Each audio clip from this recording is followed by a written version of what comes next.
Welcome to Targaryen supremacy. आज़ाद रियासत Valyria के हजारों साल तक दुनिया पर हुक्मरानी के दौरान वलेरिया के चेहरे पर बदनुमा दाग गुलामी का था। शुरुआत में वलेरियंस लोगों को गुलाम नहीं बनाते थे, लेकिन गिस्कारियों से उन्होंने गुलामी का तस्वर लिया और इस जबरी निज़ाम को उस सतह पर ले गए कि जहां वलेरिया का नाम आता वहां गुलामी का भी जिक्र लाजमी होता। लेकिन वो कहावत है कि खुदा के घर देर है अंधेर नहीं। तो गुलामों की तकदीर में भी यही लिखा था कि वलेरिया की कानों में खुदाई करने वाले गुलाम एक दिन दुनिया के अमीर तरीन शहर की बुनियाद रखेंगे। इस शहर को ब्रावोस शहर के नाम से जाना जाता है। इस शहर की बुनियाद वलेरियन ड्रैगन लॉर्ड्स ने तो नहीं रखी, लेकिन फिर भी इसे वलेरिया से मंसूब किया जाता है। बरआज़म सथोरियस में मौजूद एक वलेरियन नो आबादियाती में बगावत उठ खड़ी हुई। इस बगावत को कुचलने के लिए वलेरियन ड्रैगन लॉर्ड्स ने बाकी फौज के साथ गुलामों के कुछ जहाज भी भेजे। गुलामों को साथ भेजने का मकसद इब्तदाई हमलों में इन गुलामों को आगे करना था, ताकि वलेरियन फौज का ज्यादा नुकसान ना हो। ये गुलाम तो वलेरियंस के लिए कीड़े मकोड़ों से ज्यादा न थे, लेकिन इन गुलामों ने रास्ते में बगावत कर दी और जहाज़ों के अमले को यरगमाल बनाकर इन जहाज़ों पर खुद कब्जा कर लिया। जहाज़ों पर कब्जा करने के बाद अगला सवाल था कि कौन सी जगह जाया जाए जहां वलेरियंस उन्हें ढूंढ ना पाए। एसोस के इलाके जागोस नहाई की औरतों ने एक ऐसी जगह की पेशनगोई की थी जो पूरी दुनिया की नज़रों से ओझल थी। इसलिए वो गुलाम अपने जहाज़ों को जनूब की सिमत में ले जाने की बजाय शुमाल की जानब चले और उस जगह पहुंचे जहां आज ब्रावोस शहर आबाद है। ये जगह एक झील की मानद थी जो कि बड़ी पहाड़ियों, समुद्री चट्टानों से ढकी हुई थी और यहाँ हर वक्त धुंध छाई रहती थी। इसलिए ये जगह इन गुलामों के छुपने के लिए बेहतरीन थी कि अगर कोई ड्रैगन लॉर्ड अपने ड्रैगन के साथ ऊपर से गुजरता भी तो धुंध की वजह से कुछ नजर ना आता। इन औरतों को जिन्होंने इस जगह की पेशनगोई की थी उन्हें मून सिंगर्स का नाम दिया गया और इनका मंदिर ब्रावोस शहर में सबसे बड़ा है। इन गुलामों में हर नस्ल के लोग थे: एंडल्स, रोयनार, बिस्कारी, सारनोरी, इबनीस, नाथी, हत्ता के वलेरियन नस्ल के कुछ जराइम पेशा अफराद भी जिन्हें गुलाम बना लिया गया था, और ये सब लोग मुख्तलिफ ज़ुबानें बोलते थे। इसी तरह अपनी कारीगरी के लिहाज से भी ये एक दूसरे से मुख्तलिफ थे, जो तलवार चलाने से लेकर खाना पकाने तक हर काम जानते थे। इन गुलामों ने पहला कानून जो बनाया वो ये था कि इस शहर के तमाम शहरी आज़ाद होंगे और कोई भी गुलाम नहीं होगा। फिर वलेरिया की ज़बान हाई वलेरियन को शहर की ऑफिशियल ज़बान बनाया गया ताकि लोग एक दूसरे से बात कर सकें। वलेरियन ज़बान बोलने की वजह से ही ब्रावस को वलेरियन शहर कहा जाता है। यह इलाका रहने के लिए कोई मिसाली इलाका नहीं था कि यहाँ कीचड़ आलूद और दलदली पानी था, लेकिन फिर भी लोगों को मजबूरी में यहाँ रहना पड़ा क्योंकि ये बाकी दुनिया से ओझल था और बहुत कम लोग इस इलाके की तरफ आते थे। लेकिन हालात इतने भी खराब नहीं थे। इन गुलामों को यहाँ के पानियों में हर किस्म की मछली मिलने लगी और यहाँ मौजूद जजीरे मोटी लकड़ी के जंगलों से माला माल थे और एसोस के करीबी इलाकों में से कीमती दातें भी निकलने लगी। वलेरिया की आग से दूर ब्रावोस शहर फलने फूलने लगा। वजीरों पर घर, बागात और मंदिर वगैरह तमीर होने लगे। मछेरों ने पहले झील में से मछली पकड़ना शुरू की और फिर आगे समुंदर तक बढ़ने लगे। फिर यहाँ एक नायाब घोंगे की दरियाफ्त हुई जो कि तायरोश के पानियों में दरियाफ्त होने वाले घोंगे का ही रिश्तेदार समझा जाता है। तायरोशी घोंगा सुर्ख रंग की डाई बनाने के लिए मशहूर था, जबकि ये ब्रावोजी घोंगा जामनी रंग बनाने के लिए। इस रंग से ब्रावोजी जहाज रानों ने अपने जहाज़ों को रंगना शुरू किया और बाकी दुनिया से तजारत शुरू की।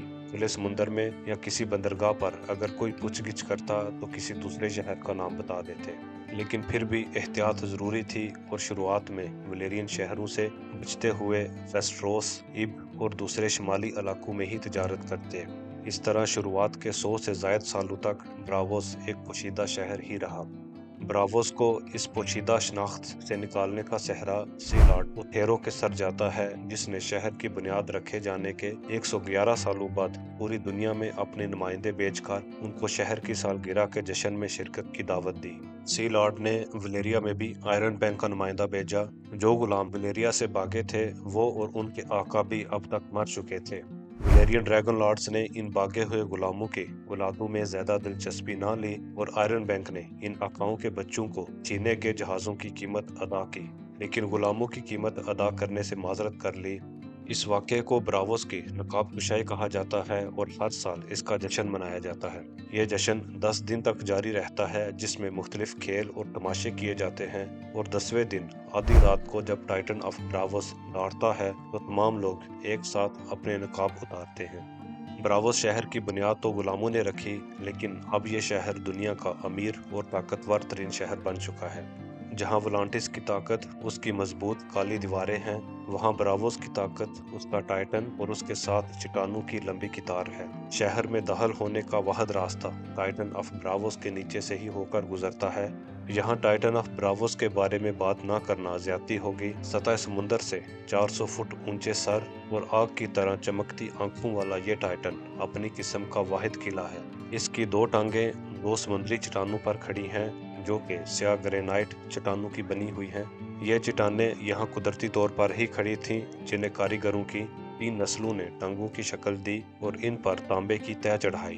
धड़ का ऊपरी हिस्सा भी तांबे से ही बना हुआ है, लेकिन इसके अंदर हॉल्स, चैम्बर्स, गर्म तेल नीचे गिराने और तीर अंदाजों के लिए बड़े सुराख मौजूद हैं।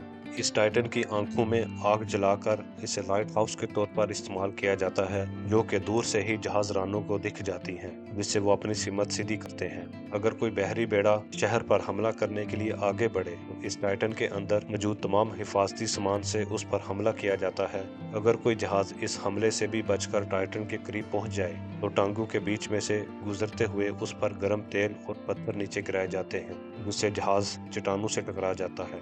लेकिन इन तमाम हिफाजती इक़दामात को इस्तेमाल करने की अभी तक नौबत नहीं आई कि सेंचुरी ऑफ ब्लड के बाद से किसी भी दुश्मन ने शहर के इतने करीब आने की जुर्रत नहीं की। इस टाइटन के बाद एक और बड़ा हथियार ब्रावोस का शिप यार्ड है, जहां पर जंग की सूरत में दिनों के अंदर हजारों जहाजों का बेड़ा तैयार किया जा सकता है। ब्रावोस में बनने वाले तमाम जहाजों का तख्ता एक ही साहत का बनाया जाता है और इस जहाज के बाकी हिस्से पहले से ही तैयार करके रखे जाते हैं, जिससे महीनों का काम दिनों में हो जाता है। अपने तजारती और जंगी बेड़े की बजाय ब्रावोस दुनिया में अपने आयरन बैंक की वजह से ज्यादा जाना जाता है। ब्रावोस की बुनियाद रखने वाले भागे हुए गुलामों के पास कुछ कीमती चीजें भी थीं। इन चीजों की हिफाजत करने के लिए इन लोगों ने इन कीमती चीजों को लोहे की एक कान में छुपा दिया। फिर उनकी दौलत में इजाफा होता गया और वो इस तमाम दौलत को इसी कान में रखा करते थे। इन दौलतमंद शहरियों ने फिर अपनी दौलत दूसरे शहरों को कर्ज पर देना शुरू की, जिससे आयरन बैंक की शुरुआत हुई। कर्ज देने से भी ज्यादा अहम कर्ज वापस लेना था और इसके लिए आयरन बैंक ने ऐसा निजाम बनाया कि जो कर्ज लेता फिर वापस देना उसकी मजबूरी बन जाती। ये बैंक कर्जदार बादशाहों की हुकूमतें खत्म कर दिया करता था और अगर वो ऐसा ना कर सके तो अपने किराए के कातिल बेचकर उन्हें कत्ल करवा देता। इस तरह पूरी दुनिया में ये मशहूर हो गया कि आयरन बैंक अपना पैसा वापस लेकर छोड़ता है। इस आयरन बैंक के अंदरूनी निजाम की कहानी भी बड़ी दिलचस्प है। इस बैंक को कायम करने वाले 23 लोग थे, जिनमें से 16 आदमी और 9 औरतें थीं। हर एक के पास बैंक की एक चाबी थी। इन 23 लोगों की औलाद, जो कि अब हजारों की तादाद में है, को आयरन की होल्डर्स यानी चाबी रखने वाले कहकर पुकारा जाता है। लेकिन इनमें से ज्यादातर की चाबियां बस दिखाने के लिए ही होती हैं और कई तो अब दौलतमंद भी नहीं, लेकिन फिर भी इन चाबियों से मुंसलिक इज्जत और एहतराम को छोड़ने पर रजामंद नहीं है। आयरन बैंक को सिर्फ ये की होल्डर्स ही नहीं चलाते, बल्कि कई और अमीर खानदानों के भी इस बैंक में हिस्सेदारी है और वो बैंक की कौंसिल में बैठकर फैसला साजी में अहम किरदार अदा करते हैं। बल्कि कई मौके पर सोने के सिक्के रखने वालों का पलड़ा लोहे की चाबियां रखने वालों पर भारी हो जाता है। आयरन बैंक की इस खुफिया कौंसिल के मेंबरान और मजिस्ट्रेट्स की कौंसिल ब्रावोस के हुक्मरान सी लॉर्ड ऑफ ब्रावोस का इंतखाब करते हैं। मुंतखब होने वाला अपनी हुकूमत तक शहर पर हुक्मरानी करता है, इसलिए इंतखाब के मौके पर मुख्तलिफ तरीकों से लॉबिंग की जाती है और ये अमल कभी कभार शद्दत पर एहतमाम पजीर होता है। सी लॉर्ड ऑफ ब्रावोस शहर का सबसे ताकतवर तरीन आदमी होता है, जो दुनिया के सबसे बड़े बहरी बेड़े की कमान करता है। आयरन बैंक की सरबराही भी एक तरह से इसी के पास होती है।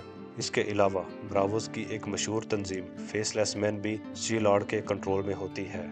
इस तंजीम और मजहब की कहानी इतनी दिलचस्प और तवील है कि अलग वीडियो में ही मुकम्मल बयान हो सकेगी। सी लॉर्ड की हिफाजत के लिए एक खास फौजी दस्ता तैयार किया जाता है जिसकी कमान फर्स्ट सॉर्ड ऑफ ब्रावोस के पास होती है। सी लॉर्ड का महल शहर की अहम तरीन इमारत है जो कि शहर के शुमाल मशरक में एक जजीरा नमा पर वाक़या है। इस महल में मालूम दुनिया से इकट्ठे किए गए जानवर भी पाए जाते हैं जिनको सी लॉर्ड ने पूरी दुनिया से खास अपने लिए मंगवाया होता है। इस महल के साथ ही आयरन बैंक की इमारत वाक़या है और महल की मगरबी सिमत बंदरगाह जिसे जामनी बंदरगाह कहा जाता है वाक़या है। इस बंदरगाह पर ब्रावोस शहर के जहाज ही लंगर अंदाज हो सकते हैं। बाकी शहरों से आने वाले जहाजों को रागमन की बंदरगाह पर लंगर अंदाज होना होता है जो कि शहर की मगरबी सिमत में वाक़या है। सी लॉर्ड के महल और आयरन बैंक के अलावा ब्रावोस की मशहूर इमारतों में इस शहर के मंदिर हैं। ये मंदिर खुदाओं के जजीरों पर तमीर किए गए हैं। सबसे बड़ा मंदिर मून सिंगर्स का है। मून सिंगर्स वही औरतें हैं जिन्होंने वलेरिया से भागे हुए गुलामों को यहाँ का रास्ता बताया था। इस मंदिर की इमारत सफेद पत्थर से बनी हुई है जिस पर चांदी का गुंबद है और दूधिया रंग की खिड़कियों पर हर दिन का चांद बना हुआ नजर आता है। बाकी मजहबों के मंदिरों में से पानियों के खुदा का मंदिर, लॉर्ड ऑफ लाइट और मजहब सेवन का गिरजा और बाकी दुनिया के मजहबों के मंदिर भी वाक़या हैं। इसके अलावा house of black and white जो कि कई चेहरों वाले खुदा का मंदिर कहलवाता है भी यहाँ वाक़या है। इस मजहब और इसकी तंजीम फेसलेस के बारे में आने वाली वीडियोस में बात होगी। जिन गुलामों ने यह शहर बसाया था वो चूंकि मुख्तलिफ मजहबों के मानने वाले थे इसलिए हर किसी को अपना मजहब मानने और इसका मंदिर बनाने की इजाज़त होती है। सी लॉर्ड के महल के साथ ही एक जगह मून पूल यानी चांद तालाब वाक़या है जहां ब्रावोस के माहिर तलवारबाज अपने फन का मुजाहरा करते हैं। ब्रावोसी तलवारबाजों को वाटर डांसर कहा जाता है और इनकी तलवार लस्ट्रोसी तलवारों से हल्की होती है। एक माहिर वाटर डांसर तालाब की सतह पर पानी को हिलाए बगैर लड़ और कत्ल कर सकता है। इन तमाम वाटर डांसर्स में से सबसे बेहतरीन तलवारबाज को फर्स्ट सॉर्ड ऑफ ब्रावोस कहा जाता है जिसकी ड्यूटी सी लॉर्ड की हिफाजत करना होती है। सी लॉर्ड चूंकि पूरी जिंदगी के लिए शहर का सरबराह बनता है इसलिए उस पर कई कातलाना हमले भी होते हैं जिनको फर्स्ट सॉर्ड नाकाम बनाते हैं। अगर कोई भी आदमी रात के वक्त तलवार के साथ नजर आ जाए तो दूसरा तलवारबाज उसे मुकाबले का चैलेंज दे सकता है। ब्रावोस को नहरों का शहर भी कहा जाता है और लोग गलियों से ज्यादा नहरों में कश्तियों से सफर करते हैं। एसोस के शुमाली किनारे से निकलने वाले दरिया को मीठे पानी का दरिया कहा जाता है। इस दरिया से ही ताज़ा पानी को शहर में सप्लाई किया जाता है क्योंकि शहर में मौजूद नहरी पानी पीने के काबिल नहीं है। शायद इसी वजह से शहर में कोई भी दरख्त नजर नहीं आता सिवाय घरों में मौजूद बागीचों के। लेकिन शहर के एक और जजीरे जिसे सेलागोरो की डाल कहा जाता है पर जंगल मौजूद है और इस जंगल को काटना गैर कानूनी है। इस वजह से शहर में जलाने के लिए लकड़ी की सख्त किल्लत है। इस जजीरे की मशरकी सिमत शहर का सबसे पुराना हिस्सा आबाद है जो कि अब आधा पानी में डूब चुका है। पुरानी इमारतों के ऊपरी हिस्से ही अब पानी से बाहर हैं जिन पर गरीब ब्रावोसी मजबूरी में रहते हैं। वलेरिया की तबाही के बाद जब वोलांटिस ने अपना असर रसूख बढ़ाना चाहा और दो वलेरियन शहरों लीस और मेयर पर कब्जा करके तायरोस की तरफ बढ़ा, ब्रावोस ने बाकी शहरों के साथ मिलकर उसके खिलाफ जंग लड़ी। इसी तरह टारगेरियंस चूंकि वलेरिया से आए हुए ड्रैगन लॉर्ड्स थे इसलिए ब्रावोस ने उनके साथ ताल्लुकात बढ़ाने में सर्द महरी का मुजाहरा किया। ब्रावोस ने एगोन टारगेरियन के खिलाफ वेल ऑफ एरन का साथ दिया और गुल टाउन में हुई लड़ाई में टारगेरियन बहरी बेड़े को सख्त नुकसान पहुंचाया। फिर जहारिस के दौर में अलीसा फार्मन का मशहूर वाक़या पेश आया जिसकी तफसीलात अलीसा फार्मन वाली वीडियो में बयान कर चुका हूँ। इस वाक़े के बाद से आयरन थ्रोन और ब्रावोस के ताल्लुकात में खलल पैदा हुआ लेकिन फिर नॉर्मल हो गए। डांस ऑफ ड्रैगन्स में ब्रावोस के आयरन बैंक के पास सर टायरन लैनिस्टर ने सोना गिरवी रखवाया ताकि ये मलका रेनेरा टारगेरियन के हाथ ना लगे। फिर ब्रावोस बहरी बेड़े ने नाइट्स ऑफ वेल को वेल से किंग्स लैंडिंग मुंतकिल करने में मदद की। डांस ऑफ ड्रैगन्स के बाद ब्रावोस ने पेंटोस और लोराथ के साथ इत्तेहाद करके टेपस्टोन्स को लीस, मेयर और तायरोश से आज़ाद करवाया। 2 साल बाद ब्रावोस में एक वबा फैली और लोराथ ने ब्रावोस के साथ इत्तेहाद से अलहदगी इख्तियार कर ली। फिर ब्रावोस ने तायरोश के साथ मिलकर स्टेपस्टोन्स पर अपना कब्जा जारी रखा। ब्रावोस और तायरोश की स्टेपस्टोन्स में मौजूदगी से आयरन थ्रोन को फिक्र लाहक हुई और हैंड ऑफ द किंग ने एक कमांडर को बहरी बेड़े के साथ स्टेपस्टोन्स के कुछ जजीरों को लेस्ट्रोस के तसल्लुत में लेने के लिए भेजा। वो कमांडर अभी जजीरे तार्थ पर ही था कि उसको ब्रावोस का बड़ा बहरी बेड़ा इस इलाके में मौजूद होने की खबर पहुंची। उस कमांडर ने तार्थ में नए अहकामात का इंतजार करने का फैसला किया लेकिन लॉर्ड एलन वलारियन ने अपने बहरी बेड़े के साथ ब्रावोस और तायरोश के बेड़े पर हमला करके उनको भारी नुकसान पहुंचाया। फिर आयरन थ्रोन और ब्रावोस में मुज़ाकरात हुए और ब्रावोस ने तायरोश के साथ इत्तेहाद खत्म कर दिया। वेस्ट्रोसी जहाज़ों ने सी लॉर्ड के महल में जाने वाला एक हाथी भी पकड़ रखा था, वो भी वापस कर दिया और यूं वेस्ट्रोस और ब्रावोस के दरमियान होने वाली एक बड़ी जंग रुक गई। ब्रावोस का सबसे बड़ा दुश्मन और जिसके खिलाफ ब्रावोस ने सबसे ज्यादा जंगें लड़ी हैं वो वलेरियन शहर पेंटोस है। पेंटोस और ब्रावोस के दरमियान 6 बड़ी जंगें लड़ी गई जो कि ब्रावोस ने जीती। आखिरी जंग 209 एसी में लड़ी गई, जिसकी आखिरी लड़ाई में पेंटोस के शहजादे ने एक छोटी सी फतह के बाद मुज़ाकरात की पेशकश की और पेंटोस पर कड़ी शराइत आयद करने के बाद जंग बंदी का मुआहदा हुआ। इस मुआहदे की सबसे नुमायां शिक पेंटोस में गुलामी का खात्मा था।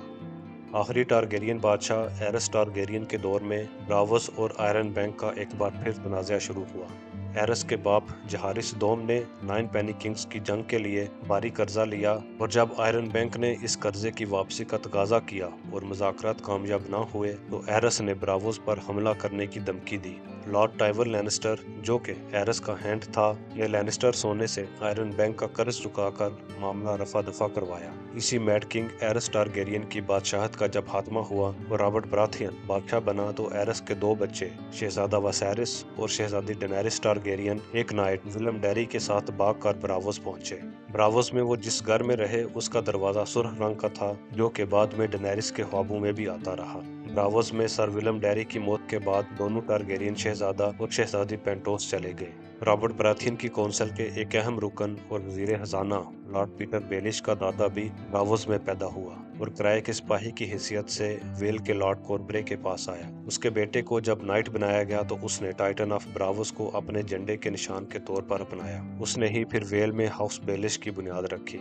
A song of ice and fire में रॉबर्ट बराथियन की मौत के बाद ब्रावोस काफी अहमियत इख्तियार कर जाता है, क्योंकि आयरन थ्रोन पर आयरन बैंक का काफी कर्ज चढ़ चुका है और सरसी लैनिस्टर आयरन बैंक को कर्ज की किस्त देने की बजाय बाहरी बेड़ा तैयार करने का हुक्म देती है। इससे आयरन बैंक वेस्ट्रोस में लैनिस्टर्स का मुतबादिल तलाश करना शुरू कर देता है और बैंक का नुमाइंदा शुमाल में स्टैनिस बराथियन से जाकर मिलता है ताकि लैनिस्टर्स और इनके इत्तेहादियों के मुकाबले में स्टैनिस की मदद की जा सके। शुमाल की दीवार पर ही लॉर्ड कमांडर जॉन स्नो भी आयरन बैंक से कर्ज की दरख्वास्त करता है ताकि व्हाइट वॉकर्स के खिलाफ इकट्ठा होने वाले सिपाहियों के खुराक का बंदोबस्त किया जा सके। इसके अलावा जॉन स्नो ब्रावोसी जहाजों को जंगलियों को दीवार पर लाने के लिए मदद की भी दरख्वास्त करता है, जो कि मंजूर कर ली जाती है, लेकिन इन जंगलियों को लाइसीनी जहाज गुलाम बनाकर अपने साथ ले जाते हैं और जब ब्रावोस में पड़ाव करते हैं तो वहां पकड़े जाते हैं। ब्रावोस की ताकत की वजह से ही इसके जहाज़ों को समुद्र में कोई भी रोकने की हिम्मत नहीं करता, इसलिए स्टेप स्टोन्स में से गुजरने के लिए अक्सर वेस्ट्रोसी ब्रावोस का सफ़र करते हैं और फिर ओल्ड टाउन या डॉन का सफ़र ब्रावोसी जहाज़ों पर करते हैं ताकि पकड़े ना जा सके। टिरियन लैनिस्टर अपनी भतीजी शहजादी मार्सेला को डॉन बेचने के लिए इसी रास्ते का इंतखाब करता है। वो किंग्स लैंडिंग से ब्रावोस और वहां से ब्रावोसी जहाज़ों पर डॉन पहुंचती है। यही रास्ता जॉन स्नो भी सैमुअल टार्ली, मिस्टर एमन और गिली को ओल्ड टाउन भेजने के लिए इस्तेमाल करता है। ब्रावोस में सैमुअल टार्ली का सामना आर्या स्टार्क से होता है, जो कि एक फर्जी नाम बिल्ली इख्तियार करके फेसलेस मैन के लिए जासूसी का काम कर रही होती है। सैमुअल रात को तलवार साथ लेकर निकलता है और ब्रावोस के रिवाज के मुताबिक एक ब्रावोसी उसको मुकाबले का चैलेंज करता है, लेकिन आर्या सैम को इससे बचाती है, जिसके बाद वो ब्रावोस से ओल्ड टाउन पहुंचता है। ब्रावोस में ही सैम और मिस्टर एमन को डेनेरिस टारगेरियन के ड्रैगन्स पैदा होने की खबर पहुंचती है। A song of ice and fire के मुस्तकबिल के वाक़यात में ब्रावोस के आयरन बैंक का किरदार मरकजी अहमियत का होगा। आयरन बैंक का एक नुमाइंदा तो स्टैनिस बराथियन के पास है, लेकिन किंग्स लैंडिंग से भी लैनिस्टर्स का वजीर खजाना सर हैरिस स्विफ्ट ब्रावोस में आयरन बैंक से मुज़ाकरात के लिए पहुंचता है। इन दोनों में से जिनके साथ भी आयरन बैंक के मुज़ाकरात कामयाब होते हैं, गेम ऑफ थ्रोन्स को जीतने में आयरन बैंक उसी की मदद करेगा। एक और फैक्टर टारगेरियन शहजादे एगोन और शहजादी डेनेरिस का भी है, जिनके पास फौज तो मौजूद है, लेकिन आयरन बैंक और ब्रावोस उनके साथ किस तरह डील करते हैं वो बाद में ही पता चलेगा। वलेरियन शहरों पर बनाई जाने वाली वीडियोस की सीरीज की आने वाली वीडियोस में हम वेस्ट्रोस से दूर 3 अहम वलेरियन शहरों नोराथ, नोरवोस और फोर का सफर करेंगे। हमारे साथ रहिएगा। शुक्रिया।